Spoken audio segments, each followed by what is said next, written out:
Welcome to Sleepy Astronomy.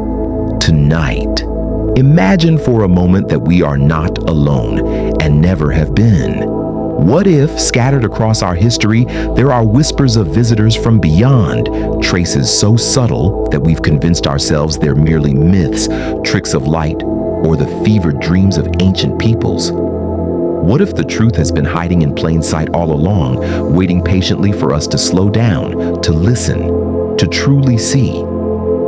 Could it be that aliens have already walked among us, leaving their fingerprints on our world in ways we're only beginning to understand? Before we drift deeper into this mystery together, if you enjoy these calming explorations of the cosmos, consider subscribing to Sleepy Astronomy. Let this channel be your companion on peaceful journeys through space and time. Now, settle in. Let your breathing slow.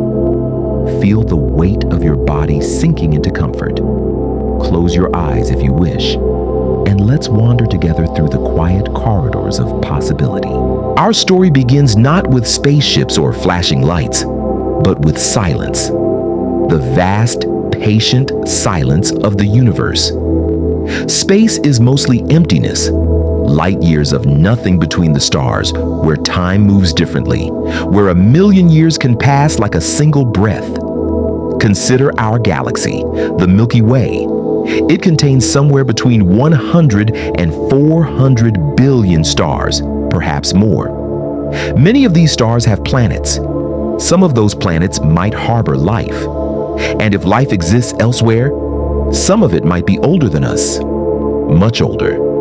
Civilizations that arose when Earth was still a ball of molten rock, cooling slowly in the darkness. What would such ancient beings do with billions of years? Where would they go? What would they explore? Perhaps here. Let's think about time for a moment. Human civilization, everything we've built, all our cities and stories and dreams, spans only about 10,000 years. Written history covers maybe 5,000 years. Our entire species, Homo sapiens, has existed for roughly 300,000 years. But Earth itself is 4.5 billion years old. Imagine that vast expanse of time as a single day. Human civilization appears in the last 2 seconds before midnight. In all those billions of years before we arrived, Earth was here, turning silently.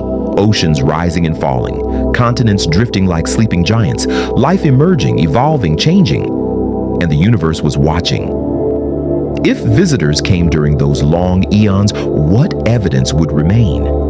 Stone weathers, metal oxidizes, even mountains crumble eventually. Time is the great eraser. A million years can remove nearly every trace of something's existence, but perhaps not every trace. There are mysteries in our past, quiet anomalies that historians and archaeologists puzzle over in the soft light of their laboratories.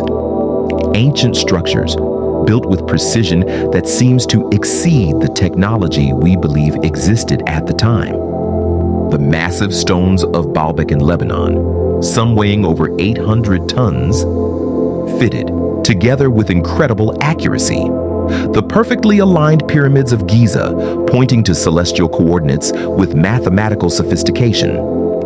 The Antikythera Mechanism, a corroded bronze device pulled from a shipwreck over 2,000 years old, containing gears and dials that calculated astronomical positions and eclipses.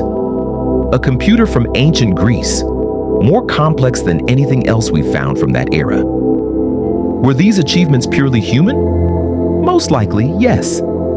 Human ingenuity is remarkable, and we often underestimate the intelligence and capability of ancient peoples. But what if, somewhere in our deep past, there was a nudge, a glimpse of something beyond?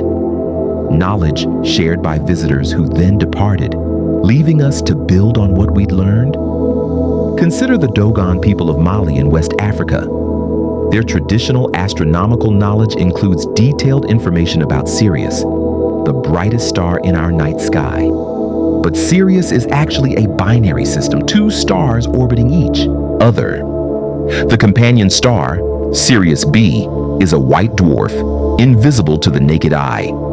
It wasn't confirmed by Western astronomy until the 19th century, requiring telescopes to detect. Yet Dogon mythology, passed down through generations, speaks of this companion star. They call it Potolo, the smallest seed. They describe its orbital period accurately. They say their knowledge came from visitors, amphibious beings called the Nomo, who descended from the sky long ago. Coincidence? Cultural contamination from modern astronomers? Or something else? Let your mind drift with this possibility. No need to decide. Just float with the question. There are other whispers. Ancient Sanskrit texts from India describe flying machines called Vimanas, giving technical details about their construction and operation. Medieval paintings occasionally show strange objects in the sky, metallic discs hovering over biblical scenes, painted by artists who had no concept of flying machines or alien spacecraft. They painted what they saw, or what they were told, using the only visual language they knew. In 1561, the residents of Nuremberg, Germany, witnessed something extraordinary. A broad sheet from that time describes a celestial phenomenon, numerous spheres and cylindrical objects appearing in the sky at dawn, seeming to engage in some kind of aerial battle. The objects were colored, moving in formations, and the display lasted for over an hour. The broad sheet illustration shows these objects clearly. What were they seeing? A rare atmospheric phenomenon? Mass hallucination? Or perhaps something visiting, observed through the lens of 16th century understanding?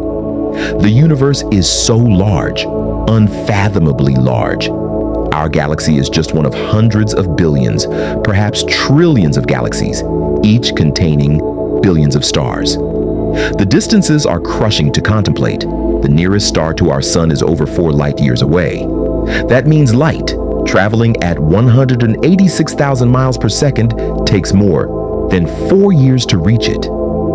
Any civilization capable of visiting Earth would need to overcome these distances.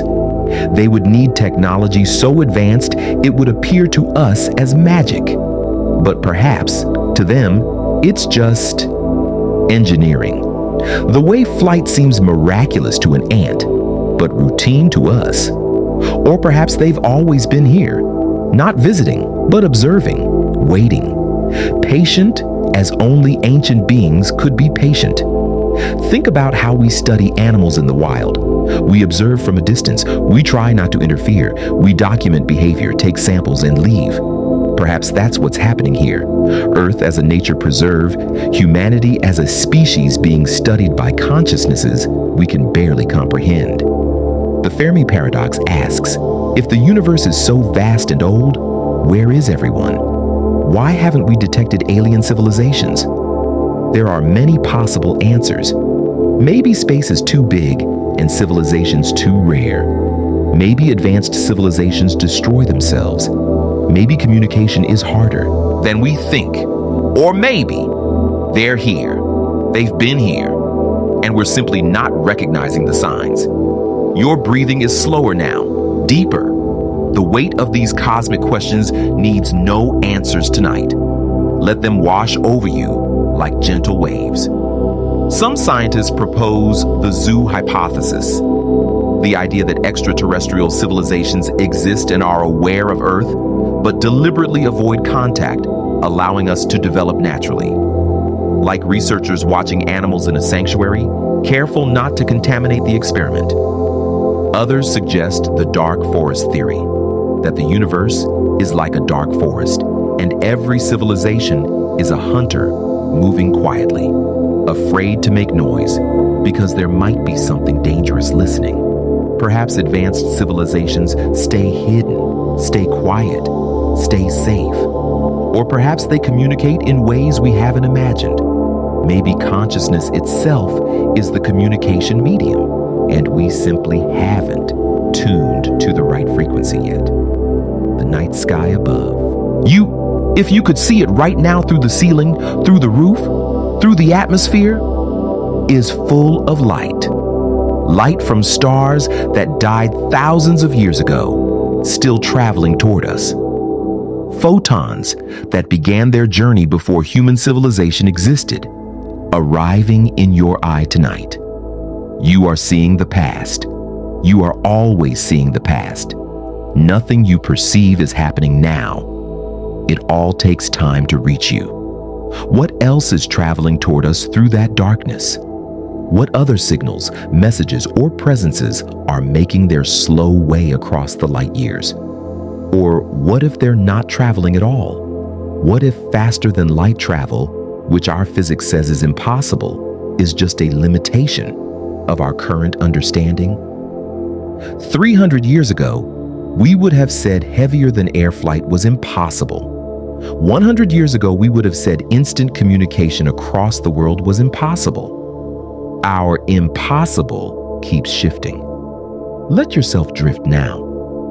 The mystery doesn't need solving. Not tonight. Perhaps not ever. Some questions are more beautiful than their answers. If aliens have visited Earth, if they've walked among us, studied us, perhaps even guided us in subtle ways, what would that mean?